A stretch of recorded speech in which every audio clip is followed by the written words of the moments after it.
नमस्कार दोस्तों, मैं सी सचिन। आज राकेश झुनझुनवाला जी के 44,000 करोड़ का टैक्स का ट्रीटमेंट बताऊंगा। वो हमें छोड़ के चले गए हैं, काफ़ी दुख है मुझे इस बात का। बहुत ही शेयर मार्केट में दिग्गजों को उन्होंने पछाड़ा है और आगे निकले हैं।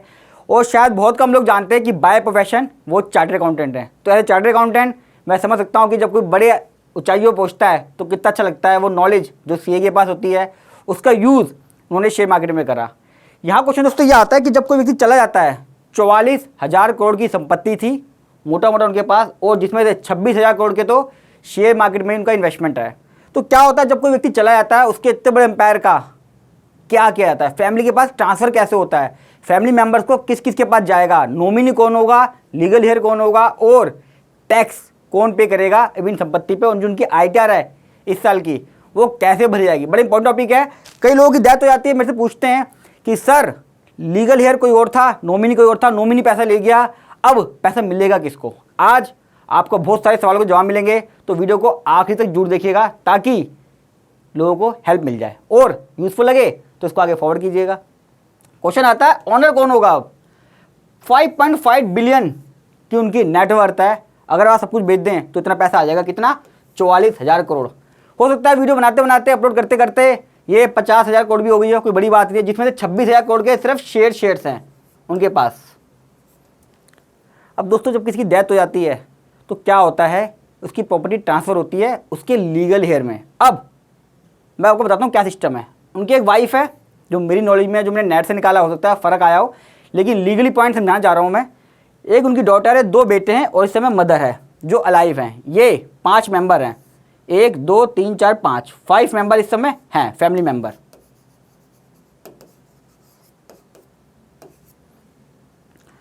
अब है क्या दोस्तों, ये जो पैसा है 44,000 करोड़, ये क्लास 1 कैटेगरी में आता है।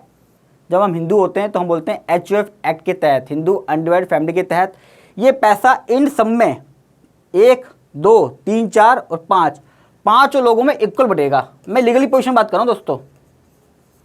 हो सकता है झुनझुनवाला जी ने अपनी सारी प्रॉपर्टीज़ में, शेयर्स में, सब जगह अपनी वाइफ को नॉमिनी बना रखा हो।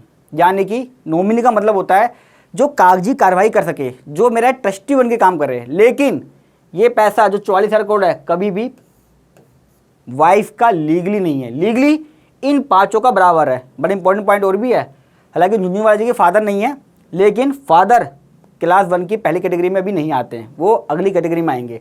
पहली कैटेगरी इनका होता है। अगर मान लीजिए इसमें से मदर भी नहीं होती फॉर एग्जांपल के लिए, तो 4 लोगों में बढ़ता। अगर एक बेटा होता तो 3 लोगों में, अगर बेटा भी नहीं होता, बेटी होती, तो इन दोनों में इक्वल बढ़ता। कई बार क्या है, समझौता हो गया, भैया कोई झगड़ा नहीं है, तो सारा पैसा नॉमिनी के अकाउंट में जाएगा, वाइफ यूज़ कर लेगी, और इनको कोई ऑब्जेक्शन नहीं हुआ तो बाद में वाइफ इनके अकाउंट में ट्रांसफ़र कर देगी। झगड़ा क्या आता है, कई जगह डिस्प्यूट होता है, सास में बहू में झगड़ा हो गया, वाइफ थी नॉमिनी, सारा पैसा वाइफ ले गई, माँ झगड़ा कर रही है। तो इस केस में दोस्तों नॉमिनी के अकाउंट में पैसा जरूर चला गया है, शेयर जरूर चले गए हैं, सारा पैसा चला गया है, लेकिन माँ भी इक्वल राइट रखते, इक्वल राइट। या उल्टा भी हो सकता है, बच्चों के पास चला गया पैसा, बच्चे नॉमिनी थे, बच्चों ने माँ को नहीं दिया, माँ की माँ को नहीं दिया, जो मर गया व्यक्ति उसकी माँ को नहीं दिया, तो लीगली आप केस फाइल कर सकते हो और 100% जीतोगे, इसमें कोई दो राय नहीं है। लेकिन जल्दी करना होता है। अब थोड़ा सा बता देता हूँ मैं कि भैया क्लास 1 HUF एक्ट के तहत है, बटेगा, मैंने को बता दिया। और हाँ, एक पॉइंट और पीछे स्क्रीन में, no tax by any family member. जो 44,000 करोड़ रुपये जो उनके पास आएगा, बैंक में तो आएगा नहीं, कुछ आएगा कैश के रूप में, कुछ आएगा FD के रूप में, कुछ आएगा शेयर ट्रांसफर के रूप में। किसी को भी 1 रुपये का भी टैक्स पे नहीं करना है ट्रांसफ़र पे। लोग कंफ्यूज होते हैं कि मेरे फादर की डेथ हो गई थी, उनके अकाउंट में 15 लाख पड़े थे, मैंने अपने अकाउंट में ले लिए, क्या उस पर टैक्स लगेगा? दोस्तों ये फैमिली ट्रांसफ़र है, फैमिली ट्रांसफ़र में कभी भी टैक्स नहीं लगता। इससे मैंने कोई प्रॉफिट नहीं कमाया। हाँ, ये लोग जब उस प्रॉपर्टी को फर्दर बेचेंगे उस पर टैक्स लगेगा, वो बड़ा इंपॉर्टेंट है, वो बताता हूँ। बहुत लोग कन्फ्यूज़ होते हैं इस पॉइंट को लेके। अब एग्जाम्पल के लिए मेरी प्रॉपर्टी की वैल्यू में भी था, शेयर्स में भी क्या होता है, किसी व्यक्ति की डेथ हुई, उसके अगले दिन मेरे पास प्रॉपर्टी या शेयर आ गए और मैंने उसको अगले ही दिन बेच दिया, यानी कि 2 दिन में ही मैंने बेच दिया, तो क्या होगा, क्या वो शॉर्ट टर्म में आएगा? ऐसा नहीं है, बताऊंगा क्या होता है। अब जितना भी झुनझुनवाला जी का कैपिटल गेन होगा, डीमैट कितने भी शेयर हैं वो ट्रांसफ़र हो जाएंगे लीगल हेयर को। RTO जो उनका रजिस्टर्ड ऑफिस होता है जहाँ पे शेयर ट्रांसफ़र होते हैं डीमैट का, एक एप्लीकेशन जाएगी, डेथ सर्टिफिकेट लगेगा, और जिन जिनके डीमैट में ट्रांसफ़र होने हैं उनके डीमेट अकाउंट में शेयर ट्रांसफर हो जाएंगे। सर्वाइविंग मेंबर सर्टिफिकेट बनता है लीगली कि भैया कौन कौन लीगल मेंबर हैं इस टीम के, वो कोर्ट से ही मिलता है, बताऊंगा उसके बारे में भी। और लॉन्ग टर्म कैपिटल काउंट होगा दोस्तों, हमेशा ध्यान रखना, ओल्ड पीरियड काउंट होगा। जितनी भी चीज़ें झुनझुनवाला जी ने ली हैं अपनी डेट में, अगर उन्होंने कोई प्लॉट 1990 में लिया है या कोई शेयर 1990 में लिया है, तो जो लीगल हेयर है उनकी वाइफ के हाथ में, उनके बच्चों के हाथ में, वही पीरियड काउंट होगा, यानी कि 1990 का ही, तो लॉन्ग टर्म में आएगा। कुछ लोग कंफ्यूज होते हैं कि मेरे नाम पे आज रजिस्ट्री हुई है, मेरे फादर की प्रॉपर्टी थी, उन्होंने मुझे गिफ्ट कर दी है या उनकी डेथ हो गई है, एज ए लीगल हेयर मेरे नाम पे ट्रांसफ़र हुई है और मैं उसे कल ही बेच दिया है, तो एक दिन का टाइम है। ऐसा नहीं है, एक्ट के अंदर ये लिखा हुआ है ओल्ड प्रीवियस ओनर, जो प्रीवियस ओनर है उसकी ही डेट काउंट होती है और उसकी ही कॉस्ट काउंट होती है, ये हमेशा ध्यान रखिएगा। तो लॉन्ग टर्म में आएगा। अगर कुछ शॉर्ट टर्म में है, यानी कि अभी 1 साल पहले कोई शेयर लिए कम के अंदर, तो शॉर्ट टर्म में आएगा। जो पीरियड झुनझुनवाला जी के केस में होता, वही केस लीगल हेयर के हाथ में भी होगा। कंपनीज, कई सारी कंपनीज हैं, फिल्में में बनाते थे राकेश झुनझुनवाला जी, हंगामा मीडिया उनकी कंपनी है, पिक्चर बनाई है उन्होंने, शमिताभ उनकी पिक्चर थी, 2-3 पिक्चर और भी हैं। उसमें क्या होगा, चेंज ऑफ डायरेक्टर। अब यहाँ मैं क्यों समझा रहा हूँ पता है, इंपॉर्टेंट क्यों है वीडियो, लोगों की डेथ हो जाती है, उन्हें पता नहीं होता कि कंपनी में डायरेक्टर में क्या अपॉइंटमेंट होना है, शेयर कैसे ट्रांसफर होने, कंफ्यूज होते हैं, डिले कर देते हैं। डिले नहीं करनी दोस्तों, मैं समझता हूँ इमोशनली है, सब अपने इमोशन में लगे होते हैं, लेकिन ये भी ज़रूरी है, हमें इन चीज़ों से बाहर निकल के आगे के बारे में सोचना होता है हमेशा कि भैया कैसे जो बच्चे हैं वो सर्वाइव करेंगे। जिस कंपनी में डायरेक्टर होंगे राकेश झुनझुनवाला जी, वहाँ पे उनका डेथ सर्टिफिकेट लगा के डायरेक्टरशिप चेंज कर दी जाएगी, यानी कि नए डायरेक्टर जो लीगल हेयर हैं वो डायरेक्टर अपॉइंट हो जाएंगे। कुछ उनके शेयर भी होंगे तो वो शेयर ट्रांसमिशन हो जाएंगे। भाई जो डीमेट अकाउंट में, वो तो डीमेट से डीमेट में हो जाएंगे। जो वैसे शेयर हैं फिजिकल फॉर्म में, जो शेयर लिस्टेड नहीं है, उसके लिए कंपनीज में एप्लीकेशन जाएगी। कंपनीज वाले जो भी वहाँ पर कंपनी सेक्रेटरी होगा या डायरेक्टर्स होंगे, उन शेयर के पीछे एंडोर्समेंट कर देंगे, उसे बोलते हैं एंडोर्समेंट, लिखा हुआ है मैंने यहाँ पे। तो शेयर ट्रांसमिशन में आते हैं, डेथ के केस में बोलते हैं शेयर ट्रांसमिशन। जब कोई व्यक्ति जिंदा होता है और हम शेयर ट्रांसफर करते हैं तो उसको बोलते हैं शेयर ट्रांसफर।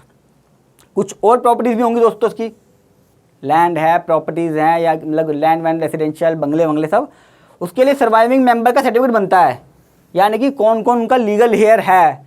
अब भाई किसी के 2 बच्चे हैं, अब एक बच्चा कह रहा है जी मैं मेंबर मुझे दे दो, तो कैसे दे देगा कोई प्रॉपर्टी, बोलेगा मुझे क्या पता है कौन कौन है, कोर्ट से लिखवा के लाओ। तो कोर्ट में जाके इंस्पेक्शन होती है, एप्लीकेशन लगती है, सबकी फ़ोटो वोटो जाती हैं, तो इसमें सबके नाम आए थे कि भैया कौन कौन है, या एक आरडी बन जाती है, रिलिंग्विशमेंट डीड। अब इनकी वाइफ भी है, दिखाता हूँ पीछे मेंबर कौन कौन है।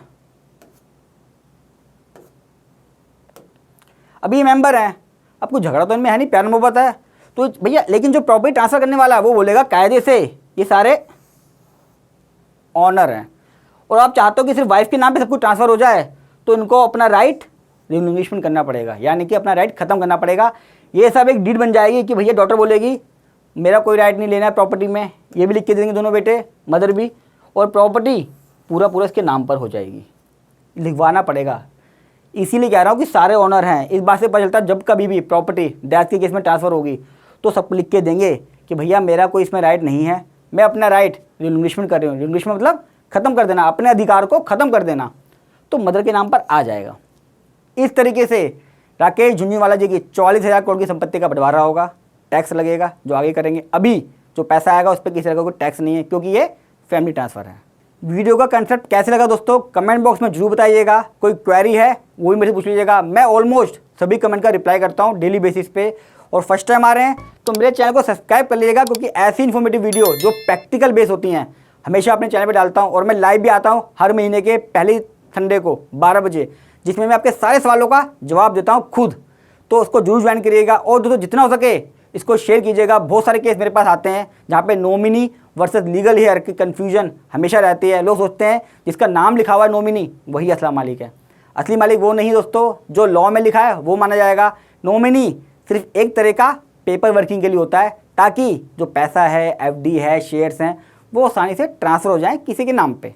जल्द मिलूंगा एक और वीडियो के साथ, तब तक नमस्कार।